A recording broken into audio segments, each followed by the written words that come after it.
Hello and welcome to the Cup of Triathlon podcast. We're brought to you every week by our sponsors, oxygenaddict.com and fueledbycake.com. I'm joined as always by my wonderful co-host Helen Murray. Helen, how on earth are you today? Rob, I'm feeling good. I've been out on my bike this week and the saddle sores are getting less, I don't know, they're getting more comfortable. Not. If saddle sores can get more comfortable, I've no idea. But anyway, it's getting better on that time trial bike. Oh, that's good to hear. So you're getting some time in on that, are you? A little bit of time, yes, a little bit of time. So I'm getting more used to it and feeling more comfortable on it. So slowly adapting. But I did purchase some chamois cream and that seems to be doing, helping. It is worth every single penny that you pay for it, isn't it? I like the way you pronounce that, by the way. Chamois, like the original Frenchies do. Chamois. What does everyone else call it? Chamois. Chamois. Yeah. No. We're in the northwest of England, love it. Chamois cream up here, innit? Like chamois. Oh, yeah. On the pot. Chamois. Yes, I used to work at Hotel Le Chamois in Alpe d'Huez back in the long and distant past. So that is it took many years. The correct pronunciation, therefore. It is. So I'm going to stick using the cream for a little bit, and then I may yet switch saddles. But there we go. We shall see. Do you know why it's called a chamois cream? Because the padding in the shorts is a chamois. That's right. It's a little deer, a little French deer called a chamois. Ah, très bien. Trivia. So, what has been going on in the world of triathlon this week? We will have a little nosy round and we will bring you all the latest news, gossip and excitement. First up, big race for the Northern Hemisphere this week was Mallorca 70.3. It was, Rob, and a ridiculous amount of athletes started that one. And we called it, didn't we? We called it was going to become the massive season opener for the Europeans, and it certainly turned out that way. Super stacked field on both the men's and the ladies' side, and I think it's worth going with the ladies first on this one, isn't it? Absolutely. Daniela Ryf, she is unstoppable at the moment, and she won. She had like a 10-minute margin, a 10-minute winning margin. She had the fastest swim, the fastest bike, the fastest run. She wasn't caught, and she won the prize. So yeah, she finished top of the podium, first out of the water, and I think she had a 23-minute swim. Yeah, and that already, 23 flat. Yeah, that already gave her a nice sort of buffer. Her bike, again, fastest, like I just said, 2:29, and Mallorca is definitely not flat, so that is a very, very decent time. And then, 1:20 run, so she finished in 4:17, and then Julia Gager of Germany finished in 4:26, and then Yvonne van Vleuten came home in 4:29. And our British women, Vicky Gill was 13th, Georgie Rutherford I think was 15th, and then we had Yvette Grice was 16th. So they all finished. Oh, interesting stuff. They all finished in under. Vicky Gill stepping up. Yeah, that was so she did a 29:24 swim, a 2:43 bike, and a 1:28:51 run. I think I saw afterwards something on Twitter, like she was sort of happy with 13th, but knows that. I think she said it was. Yeah, like I just think she said it was one of those races that it felt hard all the way around. Bet it did, yeah. But I mean, there isn't a harder race to step into than this one, is there? At 70.3 level in the European, apart from probably the World Championships. I think that's the most stacked field. Yvonne van Vleuten, Tina Deckers, Michelle Vesterby, Kristen Miller, none of them making the podium. That's nuts. So good on you. Well done, Vicky Gill. And if you said like 29-minute swim, did you say? Yep, 29-minute swim. So 6 minutes down out of the water on Daniela Ryf. So that's a hard start to your day, isn't it? Oh. Yeah, absolutely. I think, it was a 29. Georgie Rutherford came out in 24:39 and Yvette Grice 25:19, their swims. But I know, again, Vicky Gill's worked massively hard on her swim, so, Yeah, I wonder if it's one of those ones where you get caught up with the age groupers as well, which probably won't make things easy and the best of times, will it? No. But good effort, Brits. It's also worth giving a shout out in the age groups here. I just found this on try247.com. Love that site. Jill Fullen won the 50-54. Jane Hanson won the 45-49.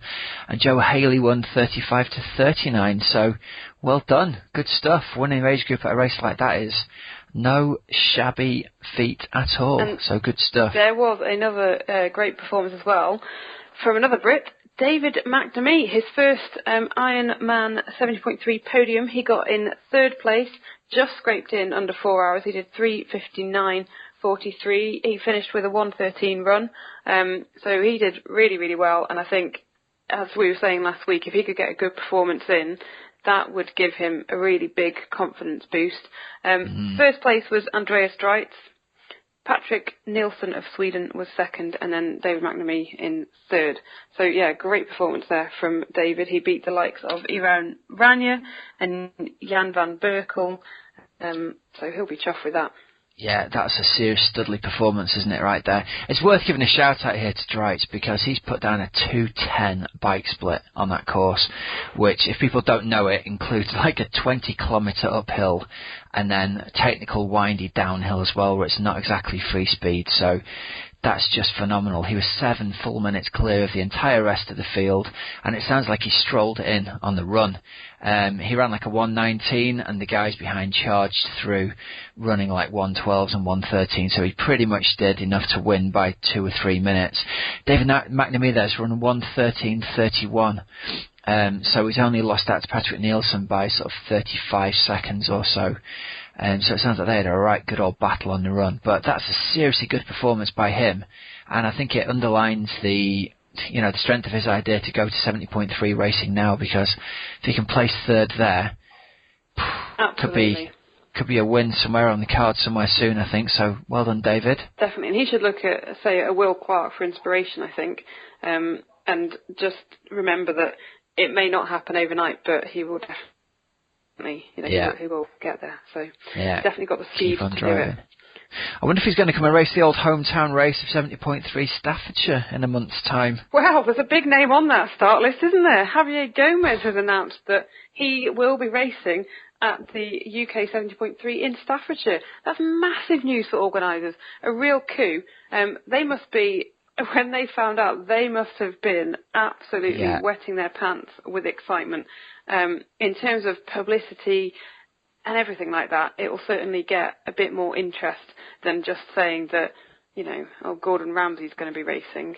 Yeah, just a little bit. Yeah, so it's going to be Will Clark's on the start list, Joe Gamble's, Marco Albert from Estonia, and apparently Gomez said, it'll be great to be part of this new event. It also has the added appeal of the weather not being too hot. So there you go. Interesting. He's going to use it as part of his run-up to getting to Rio, essentially. I just hope he brings his puncture-proof tyres with him, because it's not the silky smooth, well-swept roads of the ITU circuit, is it? So, Javier, it won't be hot, but you'll have to make sure you've got those Vectran tyre puncture strips in, mate, because it's going to be a little bit windy and rough under wheels, I think, there, mate. I actually rode the course yesterday, Rob, as a little recce. Yeah, now, come on, fill us in. All the listeners are waiting to hear. What do you think, Helen? What do you make of it? Well, one thing I will say about the, not being too hot. Okay, clearly it doesn't compare to somewhere really, really hot, but I got my first tan lines of the year from yesterday. It was warm, wasn't it, yesterday? Yeah, I was thinking of you. I was watching the kids play cricket on the school field and thought, Helen's down in Staffordshire today, the lucky cow. Yeah, thanks. Yeah, we had a good ride. So what it is, it's a point-to-point 56 miles. So you start off just obviously exiting the swim, and then it is one route 56. There's no laps. So it's just one long line. Starts off, and the first chunk, I would say, is actually really quite narrow on country lanes, which have a lot of gravel in. There's a few tight corners straight into sharp hills, so you've got to be on your guard on those bits. There are some good lumps in Staffordshire, definitely. Now it goes over Cannock Chase, right? See, now that bit, that comes in at around about mile 50, so they chuck in a decent climb, up to Cannock Chase, and then you sort of go around by the visitor centre and drop back down, and then towards Shugborough to T2 and to start the run. I think there will be a lot of, how do we describe this one, Rob? I don't know. Carnage, is that the word you're looking for? I think there'll be a lot of praps on their bikes whizzing back down from Cannock Chase, and then there's a hard left at the bottom. But in a bit like Wimbleball, there's that really steep downhill with a sharp left. It's really, really not as steep or as sharp, but still you will have a lot of people who will just whiz down there. Overcook it. Oh, absolutely, overcook it. Worth me getting myself there with the GoPro ready and get some footage for the YouTube fails channel. Quite possibly, and I think there will be some other bits where the roads are quite narrow towards the beginning, and that one bit where it's like a sharp left and then it suddenly goes uphill, and I think a lot of people will be caught out by that. So just be prepared to be able to use your gears is my top tip. And there were loads of flies, and my other thing is I think if it's really, really windy, there are some very open stretches which if you're into a headwind or something, it will be hard work. Yeah. So I'm getting the feeling that the old race director's quote of quick times on a flat and fast course. That's usually like when the course directors around here describe the courses as slightly undulating. It means you're only a step away from getting the crampons and ropes out, doesn't it? Is it in your opinion got to be fast or flat?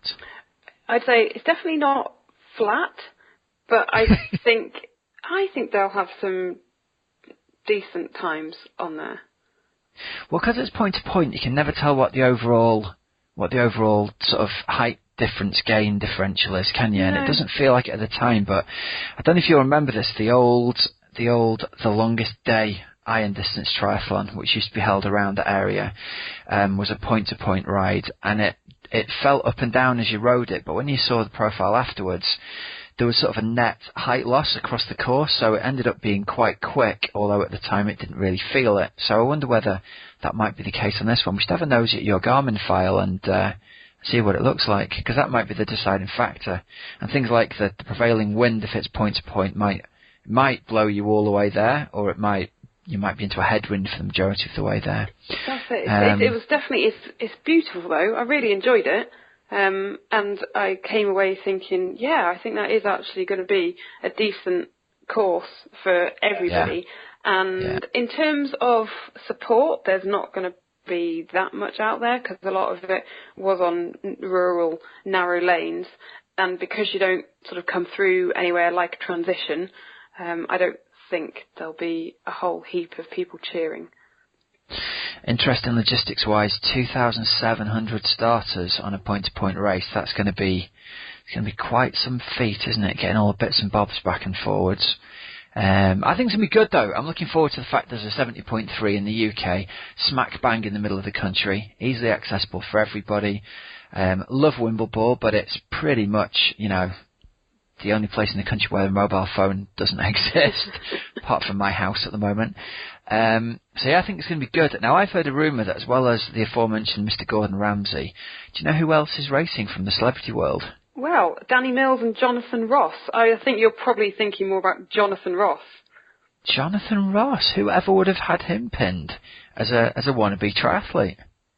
Not me, but then... That's good, isn't it? Yeah, great. Would I have had Chris Evans pinned as a marathon runner? Probably not, but I think it's great if people like Jonathan Ross and Chris Evans can inspire other people who probably think, oh, I'm hitting middle age. I don't really want to... Rossi's a big lad as well, isn't he? Rossi's 6'4" or something, so... And Chris Evans is 6'5", apparently. He's really, really tall. He doesn't look it on telly. Wow. But... yeah, he's super, super tall, so fair play to, it's a massive challenge, isn't it, getting a tall, big frame around any kind of long-distance run. So, yeah, good luck to him. Yeah. We'll have to try and get an interview as I jog by, won't we? I think they'll have 2 words You're for going you to be racing. involving the second one off. Yes, well, let's see. I'm going to have my little roving reporter microphone out, see who I can collar on the way. I wonder if running flat out, I could run at the same pace as Gomez for long enough to try and get him to say something into the microphone. Again, no, I think there'll be 2 words and they might be Spanish. Yes, I'm thinking it's not going to happen. Right, now the next set of news that's come up this week, the Bahrain Endurance 13 team Have you heard about this? I have. It's the who's who of sort of Ironman and long distance racing are on this team. It's honestly, it's everyone. Jodie Swallow, Daniela Riff, you can name them all, Rob, I'm sure, but it's quite an interesting approach to the team. It's essentially buying every major opportunity to win Kona, isn't it? The men's side, they've got Jan Frodeno, Gomez, Terenzo, James Kanama, Brent McMahon, Sebastian Kienle was announced this week as the final member, so there's going to be some serious publicity coming their way in any of the races, really. They've got as good a chance as anybody of winning pretty much everything going this year. Without, you've even mentioned the ladies' teams there with Jodie and Daniela. And Chris McCormack is apparently team manager. They've got like this kind of development squad, bringing 5 or 6 of the younger athletes through, and he's racing for the team as well. But also he's like the coach and development manager of that, so... I think we're going to see him go on to become a massive figure in triathlon. I think he's going to just kind of... He's been doing so much with Challenge, hasn't he? Yeah. Absolutely loads. I think they're saying that part of the idea of this team is to...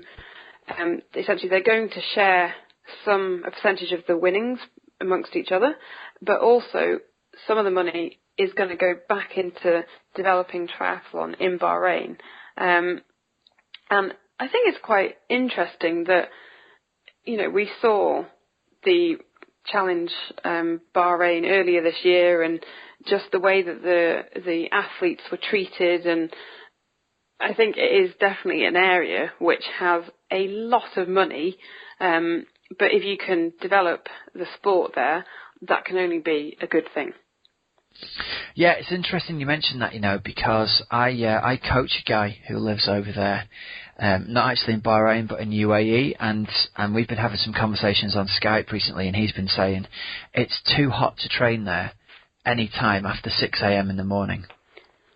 So try and get your head around that in terms of developing triathlon in the country.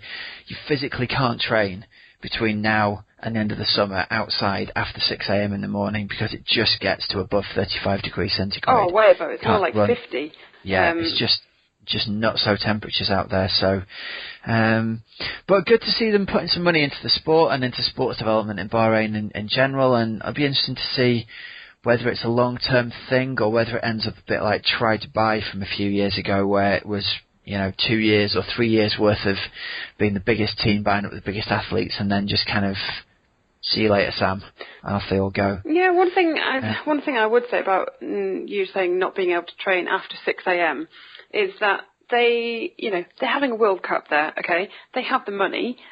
They will, okay, you can't train... Roof over it. Exactly. You can't train outside, but they have enough money to make everything with roofs over it and air conditioning. And I think that is probably the only way that they will be able to do it, but that they're not going to sort of put the infrastructure into it if they've got all this money and all these superstars behind it. Well, remains to be seen, doesn't it? Yeah. Remains to be seen. Right, upcoming race this weekend is ITU Worlds in Yokohama. Oh, this is massive, Rob. It is massive. Had a nosy at the start list. Brits racing. On the ladies' side, we only have Non Stanford and Heather Sellers. On the men's side, that's according to the start list anyway. You've heard a rumour, haven't you, that you thought Helen Jenkins might be there as well, so watch this space. On the men's side, we've got Ali Brownlee racing again, Adam Bowden, Mark Buckingham, and I can't remember which Bishop it is. Tom Bishop and Gordon Benson. Tom? Right, so there we go. So it'll be interesting to see how we go. I think it's going to be interesting because Non Stanford is back for the first time after her injury. She's been out. She obviously missed the Commonwealth Games last year, so it's a massive race for her, and it'll be her housemate. We mentioned this is Vicky Holland, who came back from a similar injury to win. Non Stanford this time is going to be up against Gwen Jorgensen, and a fighting fit Non Stanford can give Gwen Jorgensen a run for her money on that 10K. So it really will be fascinating to watch that one. And also, I should mention, Rob, a couple of weeks ago we were just so confused by the Olympic selection and how that all worked. Yeah. Well, thankfully someone has come to our rescue. The lovely Tim Hemming, who writes for 220 Triathlon, has got in touch with us, and he said that in order to qualify, the athletes on both gender sides, so they have to get a podium at the Rio Test event, and they have to get a podium in Chicago. So essentially, that is difficult to do. Now, it's weighted on the men's side only, so if both Brownlees meet the criteria this year, then a domestique will fill that third spot. Wow, so they've gone out and said that. That is set in stone. There you go. There's our policy. If the two of them get on the podium at both these selection races, we will be picking someone to support them at the race. That is the word on the street. Wow. Well, watch and see what happens at Rio then this year, I suppose. Yeah. Mind you, it's a big ask, isn't it, for the both of them to podium at both races? That's it. This is the thing, and it's what we were saying last week. It's such a difficult policy. It's such a difficult criteria to meet. So it's going to be, very, very interesting. And of course, for Ali Brown, he missed a lot of the start of this season and the races, so he's essentially playing catch up. And, should he have a mechanical or anything like that in any of the ITU races, then he'll be, in a harder position come the grand final. So will he even be in contention? It's lots of questions. Right, watch and see how he does. I think he's going to go out and just dominate again this weekend. I don't think there's anyone can touch him. I think you're right. I think fitness-wise, irrespective of that, he showed that, the last race where he tripped over, got back up, eased himself back to the pack, and then just attacked on the run. And he's just got, I think he's got so much guts and so much attitude. It's almost, they'll take it to the boys with 3K to go. Doesn't matter. He's going to practice different ways of beating them this year, and I think he's going to own them by the time the Olympics come round. I think it's going to be that simple.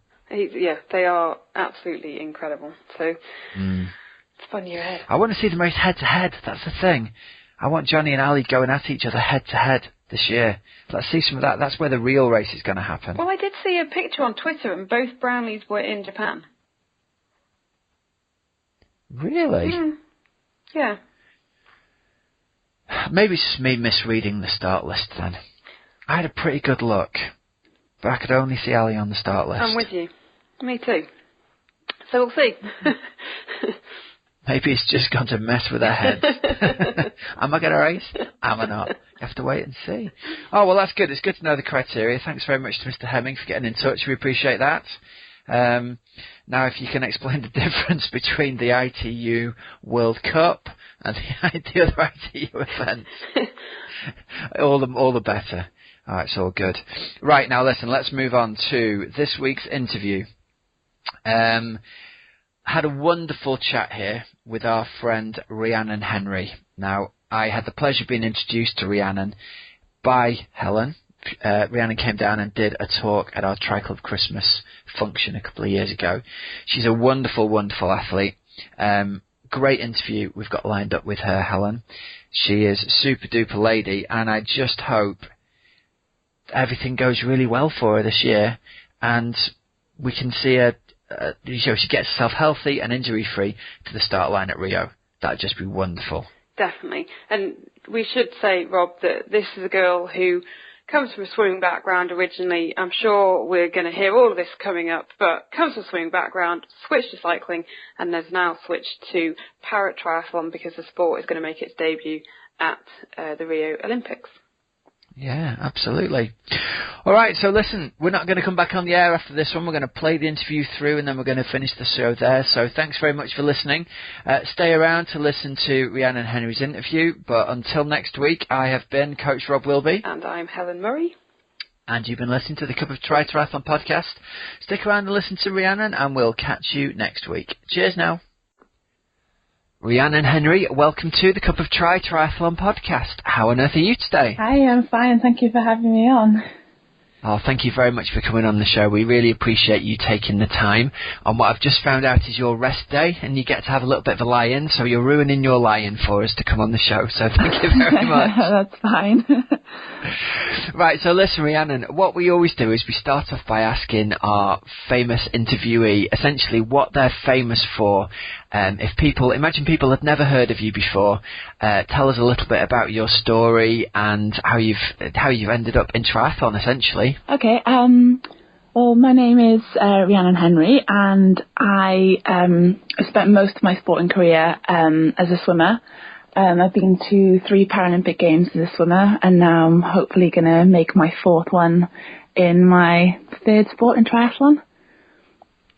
That's amazing, your 3rd sport. So you did lots of years as a swimmer. You went to the Paralympics 3 times, and you won, am I correct, 2 bronze medals from the Paralympics? Yeah, that's right. I've always been a swimmer. My parents sort of put me in a club when I was about 8 years old, and then I started doing the para swimming when I was about 13. It wasn't sort of a household name back then, so we didn't really know it existed. And then we found out that my eyesight was bad enough for me to be included in the Paralympics, and it went from there. And I was swimming until just after London, so quite a long time.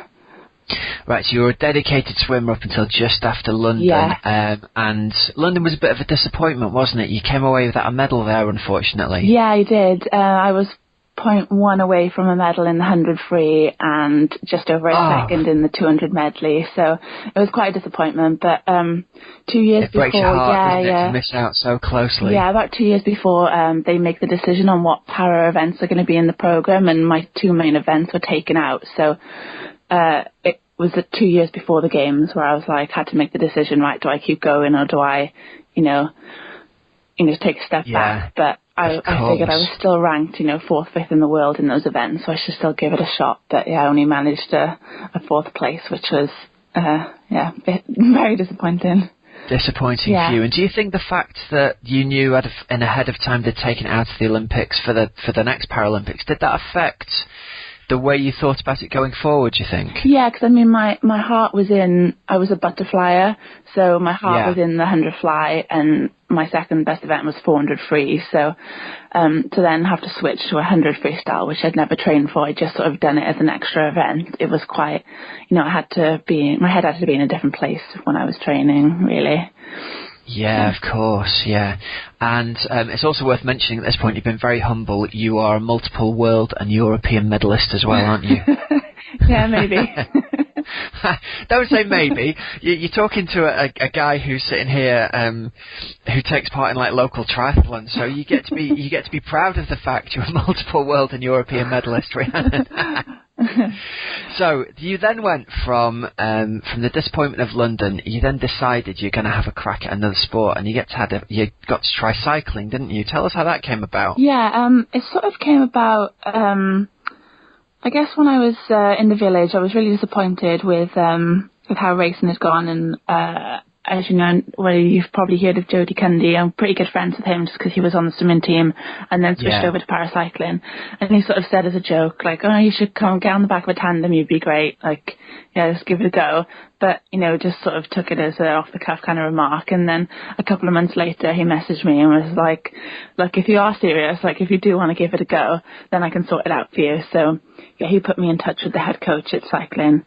And it sort of went from there. Then I had my first go on the velodrome in December of 2012 with Helen Scott, and I kind of went from there. And then come May, I was on the team, so it was all a bit of a whirlwind, really. That's amazing. So you ended up riding both track and outdoor sort of world time trial-y type championship things. Am I right? Yeah. So we did a couple of World Cup events, so anything from we went to Italy, we went to Belgium and Holland, and did a few tandem tours, so that was pretty fun. And my first ever competition for cycling was in the May, just after a few months after I'd started, and it was a tandem tour, so we had 5 days of racing twice every day. The furthest I'd ever been on a bike was in those races, so to have those back to back, that was a bit of a baptism of fire for me, but I loved it. That's fantastic. And then obviously when it's been announced that para triathlon is now in the Rio Games, someone like yourself who is a sort of on the verge, or having won World Championships, European medals, right on the verge of winning Paralympic medals as well. As a swimmer, there's no question about your ability. As a cyclist, you've got to the very top level very quickly, and so British Triathlon have obviously seen your results and thought, well, we're having some of that, please. Come on over here. Yeah. How did the whole triathlon thing come about? Well, it's always sort of been in the back of my mind, because Paratri isn't totally new, but it's been around a good few years. But the classifications weren't confirmed, like you said, as a medal event until October last year. So it's really recent. So once... It sort of always has been, like I said, in the back of my mind since London, but because it wasn't confirmed, I wasn't willing to go into a sport that, might not be in Rio. And then, come last year, I would have been disappointed and sort of, had to look for something else or, totally give up sport altogether. So, but when it was confirmed, it was just that's it. I missed the water. I'd been out of the pool almost 2 years, which is the longest I've ever had off. Before it was probably 2 weeks, and that was, a really long time. And I missed the water. Like, if any swimmers out there, that just that feeling of, how you feel when you're in the pool or in the open water. And I missed that. So I kind of wanted to get back to it. But wasn't really enjoying cycling at the same time. So why not put them together? Good for you, yeah. So it's the best of both worlds, really, isn't it?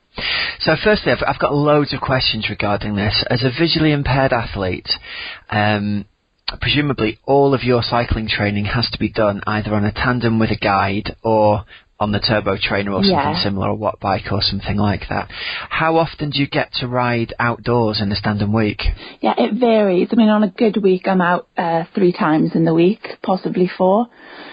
So that would be like the optimum. That would be amazing. But there are weeks where, my guide isn't available or, the weather isn't great. Then there are times where I've spent like a good few weeks on the turbo trainer. And the worst is when, if I don't have a guide that's available to pilot me on the tandem, and it's, 20 degrees outside, and I'm sort of sat in the living room, and I'm just like, oh no. It was quite mentally challenging. We need to build up a set of cyclists who live near you who are off during the day, don't we? And you can just call them up and say, who can take me for a ride? Yeah, exactly. So, I have been known to just put my turbo trainer out in the garden if it is really nice.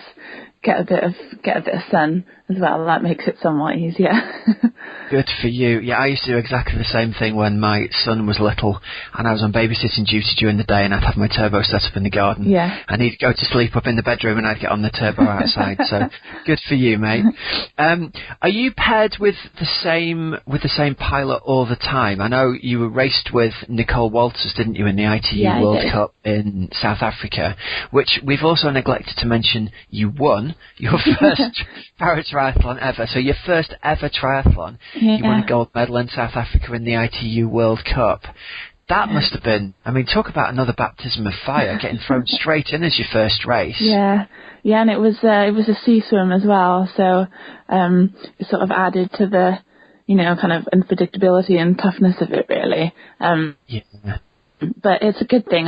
Rio is going to be a sea swim, so it's good to sort of get in and get used to that. So it was great. Through the actual practicalities of swimming as a VI athlete. Are you tethered to your guide, your partner? Yeah, so we're tethered with, you make your own tether, and there's certain rules around how long it can be once fully extended and stuff like that. I think it might be 1 meter or 1.5 meters. And there's certain rules on, you can't be ahead or behind your guide, so because you could theoretically draft off your guide or vice versa. So good luck finding someone who you can draft. You're tethered. You can choose where you attach yourselves, but we've chosen to do both inside thighs. So but some people use the ankles. It just depends how you want to be attached, really. Yeah, sure. Yeah, so it is quite limited in the sense that I can't do any open water stuff by myself. But but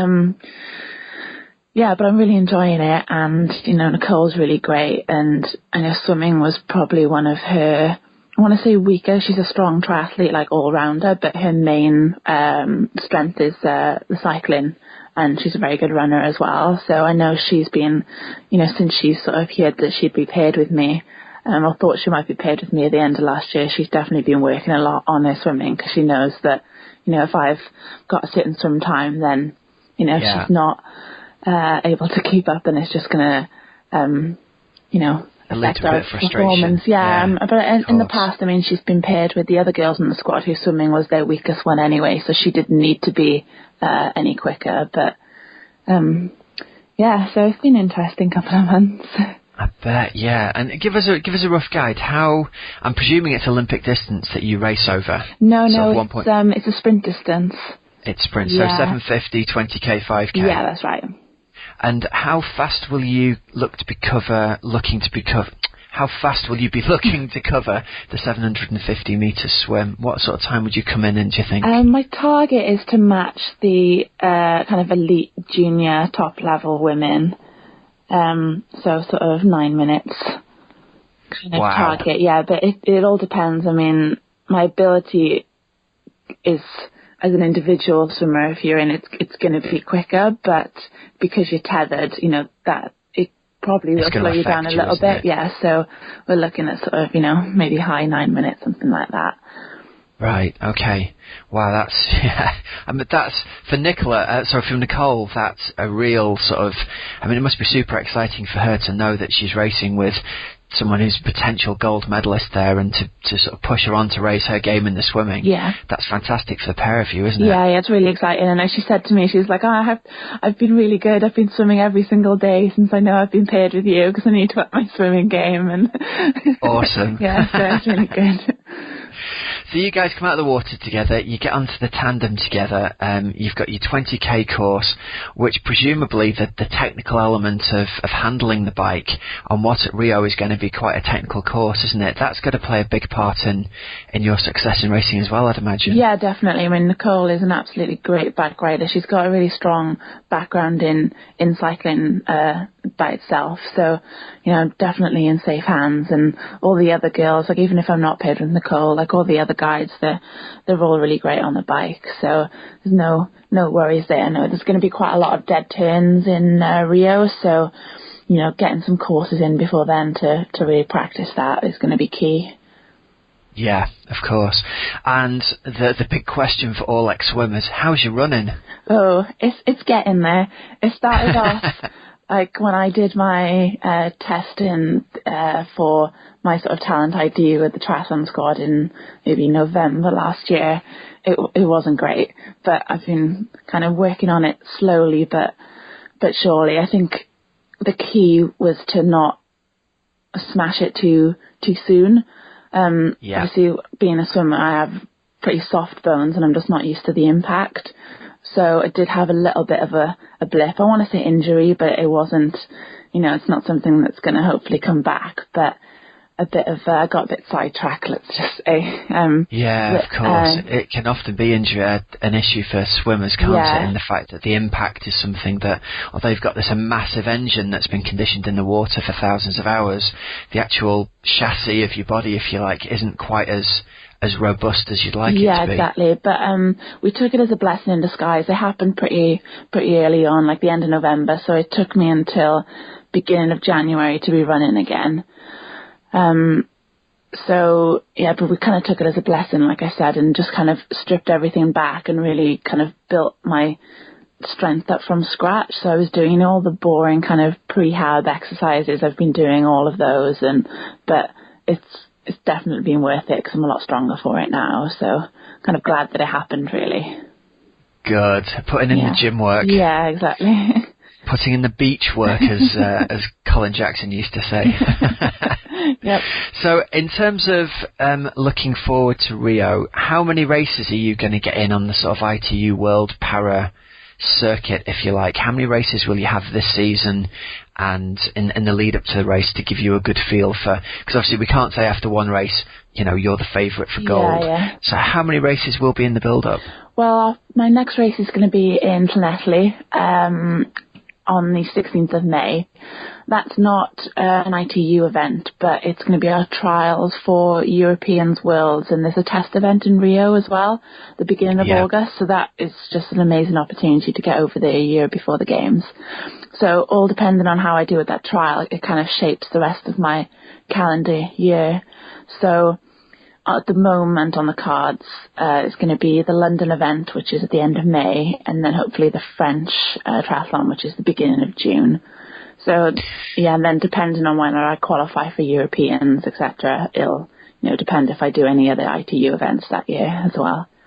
I see. And how many other girls are on the squad in the British squad, or sort of competing for the slots? Capacity for the slots at the moment. So there were 2 other girls already on the squad when I came along. So Alison and Melissa, who both have had very successful seasons the last couple of years. So it's great to have those other 2 girls with a lot of experience already on the squad and also always improving as well. So, we're all around the same age, so it's not like anyone's hit their peak yet. So it's great to have, each other to push along. And Melissa is Melissa Reid, who is the World Championship silver medalist recently, is that right? Yes, that's right. And Alison won gold last year at Europeans. At the World Championships, yeah. And how many slots will there be for Rio? Is there a possibility all 3 of you can get there? There is a possibility, yeah, but it all depends on how many slots we qualify this year, how many female spots. So it's all very confusing, the qualifying spots for Rio. Is it all down to sort of who places where in terms of the ITU races and you win points, and that makes okay. So being so new to it, it's all a bit of a blur for me at the moment. Yeah, I'm sure it is. Well, there's a potential there then for us to have 1, 2 and 3 at the Paralympics if everything goes perfectly to plan. Yeah. You must be delighted at that prospect. Yeah, definitely. I mean, this year should be pretty exciting as well because we've got, like I said, Euros and Worlds. So the plan is that I think the selection criteria for those 2 is if you finish top 2 internationally, you're guaranteed to go. And then the third person will have to apply via an invitation spot. So there could be 3 of us, but they'll most likely, there could also just be 2. So most likely, definitely 2, and possibly even a third one. So good. Oh, good. Some great competition between you 3 there, then. Yeah, definitely. Now, listen, talk to us about your sort of living situation, sponsors, where you're based, who you train with, things like that. How difficult or easy is it for you to make a living as a para-triathlete? Yeah, well, being so new to it, I did a talent transfer through UK Sport, so that's been great because it was, pretty seamless for me to transfer over from cycling over to triathlon. But because I'm on a lower level of funding, I'm not on podium funding yet. I'm on sort of development funding, so it's not easy, but it's sort of enough to just about get by. Then hopefully with some good results behind me, I'll be able to kind of work my way up and just try and start buying some of the equipment that I need.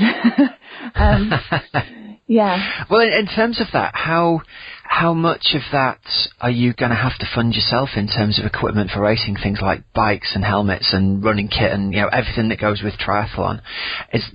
Is it a case of you're going to have to provide a lot of that equipment yourself? Well, I was lucky because I was a part of the UK Sport talent transfer. It was in the agreement that they would help out with any new things you needed for your new sport that you were taking up. So they funded me to get, for example, a pair of tri shoes and some trainers and, a few extra bits like that. In terms of the tandem, we get that provided for us by British Tri. I mean, tandems are super expensive, especially ones you race on. Yeah. But everything else is pretty much your own responsibility. So it's kind of just a case of saving up a bit to, get the helmets and shoes and kit and whatnot. Right. Well, there you go, listeners. Anybody out there who's in the industry who's looking for a nailed-on medal chance for Paralympic gold, get some stuff sent Rhiannon's way, free helmets and shoes, and I'm gonna talk to everyone that I know, Rhiannon, and see what we can rustle up for you.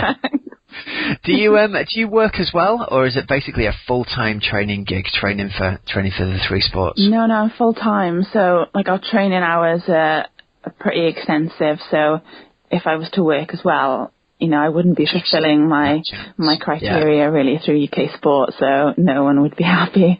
Yeah.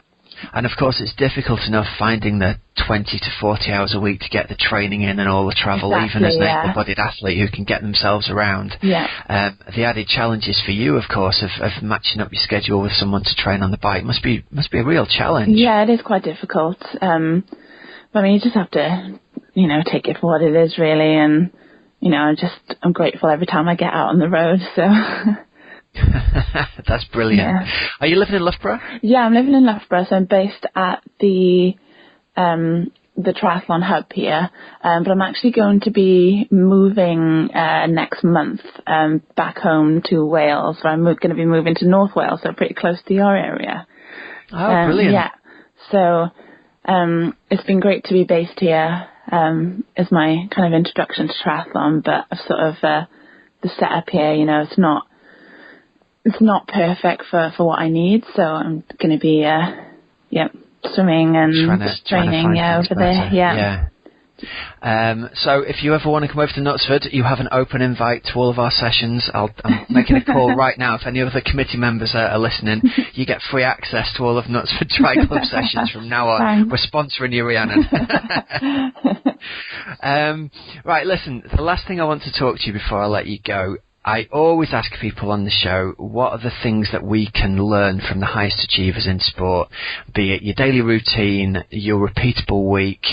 I'm imagining with you have to be super, super organised with your training, get things planned out in advance with all the extra logistics that you have. What are a couple of the things that we could learn from you and take away for our own training? I think the main thing that I've learned over the years is consistency. And organisation helps a lot with that. As long as you're getting the consistent training, especially with, I guess with all three disciplines, then, you know, things are going to go your way in the end. Yeah, absolutely. Yeah. And do you have a sort of standard, do you swim every morning, for example, first thing, or how does that work in a given week for you? Yeah, so our pool time at the moment is Monday to Thursday we're training in the mornings, and then on a Friday we swim in the afternoon. That's actually a recent change. Before it was we swam Friday morning as well, but it's been changed, so that's good. We get a lie-in now on a Friday. And what time do you have to get up on a daily basis? I'm up, we're in the pool about 6, so I'm up at like 5:20. Wow. So back to the swimmer days of early mornings. Yeah. Yeah, but at least we don't have to go back. It doesn't even change when you're a Paralympic medalist, does it? You've still got to be in the pool before the kids are up. Yeah. And then on alternate days, it's usually then either I'm on the bike or run sessions, so that can vary from anything from sort of threshold kind of intervals or kind of just repeated run intervals. And then Tuesday, Thursday we have gym sessions, so we're lifting in the gym. That's pretty much it really. We train, I personally, my schedule is Monday to Saturday. I do have Sundays off. I know a lot of triathletes don't have a day off at all, but I have a day off on Sunday. So I've always done that as a swimmer and then through to cycling as well. So I've sort of just continued that pattern. So basically you find a pattern that works for you and you stick with it and you have faith in it. You don't try and second guess it, essentially. Yeah, exactly. I mean, that might change now once I move, because I'm hopefully going to be riding with a few club riders over in Wrexham and Mould. So that might change because the big club rides are always usually on a Sunday. So I might have to change around my schedule to be able to fit in with riding with someone. But yeah. Great stuff. Hey, well, listen, Knutsford is not that far away from Mould and Wrexham, and so I'm sure we can rustle up loads of guides for you when you move up this way. Lovely. If ever you're needing people to take you out for a ride, mind you, it's our disturbing bike handling that's going to be the problem for you, I think. Oh, well, listen, thank you ever so much for being on the show with us. We really, really appreciate you taking the time, and especially on the only day of the week when you could have had a lie-in, and instead you've been on the radio with us. Really appreciate it. The best of luck for London and France going forwards, and we'll be following your results closely. And anything that we can do to help, please don't hesitate to get in touch. We would love to publicise your fantastic results along the way, and I'm sure the listeners will be really keen to keep up with your journey. Yeah, thank you very much. It was lovely chatting with you. Lovely to talk to you, and hope to see you again soon. Yeah, Take care of yourself, Rhiannon. Bye. Bye now.